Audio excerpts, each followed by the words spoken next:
खूनी दरिंदे समूहद्वारा हत्या वीरगंजमा 4 जना पूर्वपक्षका लागि कारागार चलान। वीरगंज 14 कार्तिक जिल्ला पर्सा वीरगंज महानगरपालिका 10 निवासी शिवम शाह कानु गोल्डेन हत्या प्रकरणमा संलग्न 4 जना प्रतिवादीलाई अदालतको आदेश अनुसार पूर्वपक्षका लागि कारागार चलान गरिएको छ।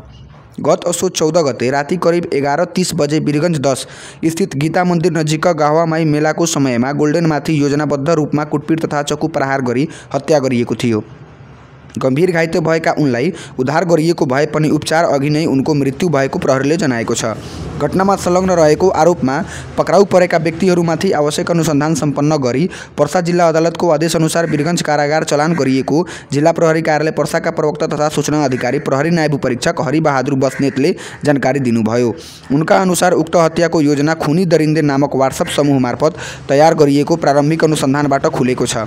अदालतको चलानी नम्बर 082 51 00 35 31 अनुसार उनीहरूलाई पूर्वपक्षका लागि कारागार पठाइएको हो।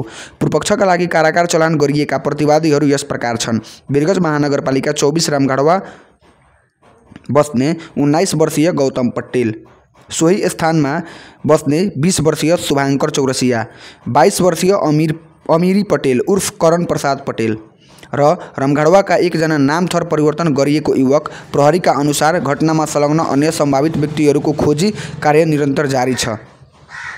यो घटनाले फेरि एकपटक साबित गरेको छ कि अपराध कति नै योजनाबद्ध किन नहोस्, अपराधी कति नै चलाख किन नहोस्, न्याय ढिलो हुन सक्छ तर अन्धो हुँदैन। अपराध गर्ने अपराधीलाई सजाय अवश्य मिल्छ।